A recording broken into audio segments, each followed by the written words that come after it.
Oke, kita lihat contoh selanjutnya. Jika ada 46 gram suatu senyawa karbon, bila dibakar sempurna, menghasilkan 88 gram karbon dioksida dan 54 gram air.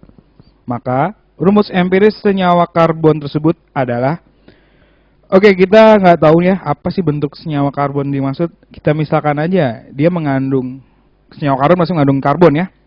Kemudian kita juga misalkan dia mengandung hidrogen dan juga mengandung oksigen.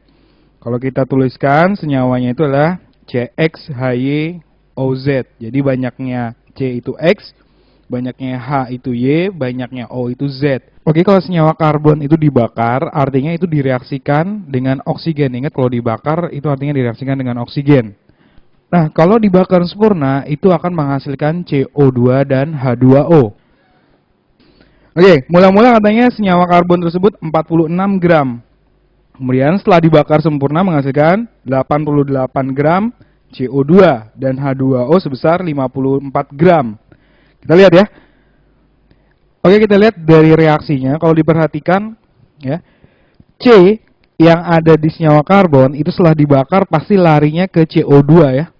Maka kita bisa simpulkan bahwa massa C ya dalam senyawa karbon itu sama dengan massa C yang ada di CO2. Ingat, massa dari C aja ya, bukan massa totalnya. Maka kita bisa dapat massa karbon itu dari CO2. Lihat, dalam satu molekul CO2 terdapat satu atom C, gitu ya. Maka perbandingan mol antara CO2 dan C itu 1:1. Oke, kalau ada 88 gram CO2, kita cari mol CO2 itu sebesar 88 dibagi MR dari CO2, yaitu 44. Maka didapat 2 mol. Kalau mol CO2 2 mol, maka mol C juga harus 2 mol, karena perbandingannya sama, 1:1. Maka massa dari C, berarti molnya yaitu 2 dikali AR dari C. AR dari C itu adalah 12, sehingga dapat massa dari C itu 24 gram.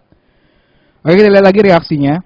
Lihat, massa hidrogen, lihat, hidrogen yang ada dalam senyawa karbon itu pasti larinya setelah dibakar itu menjadi H2O ya. Jadi H yang ada di senyawa karbon itu larinya ke H2O. Maka massa H yang ada dalam senyawa karbon itu harus sama dengan massa H yang ada dalam H2O. Ya. Oke, kita lihat. Dalam satu molekul H2O itu terdapat 2 atom H. Artinya apa? Artinya perbandingan mol antara H2O dengan atom H itu 1:2. Lihat, ada 54 gram H2O.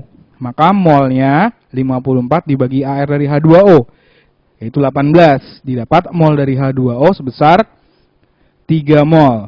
Kalau mol H2O 3 mol, maka mol dari H itu 2 kalinya, didapat 6 mol. Maka massa dari atom hidrogen itu berarti molnya dikali AR dari hidrogen sebesar 1.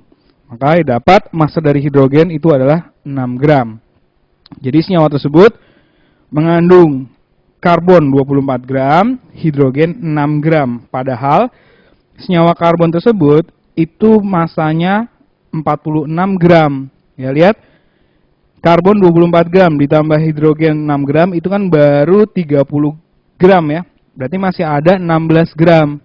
Nah, sisa yang 16 gram itu dipastikan itu merupakan massa dari oksigen. Jadi senyawa karbon itu komposisinya 24 gram karbon, 6 gram hidrogen, dan 16 gram oksigen.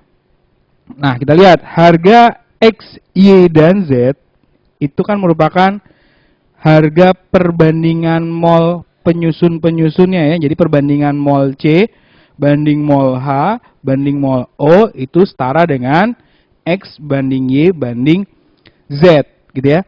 Maka kalau kita dapatkan mol dari C berarti 24 dibagi AR dari C 12 banding mol dari H berarti 6 gram dibagi AR dari H itu 1 dibanding mol dari O berarti 16 massanya dibagi AR dari O yaitu 16 juga. Ya, maka perbandingan mol C, mol H banding mol O itu 2 banding 6 banding 1. Lihat, perbandingan 2 banding 6 banding 1 itu merupakan perbandingan paling sederhana. Maka dipastikan rumus empiris dari senyawa tersebut adalah C2H6O.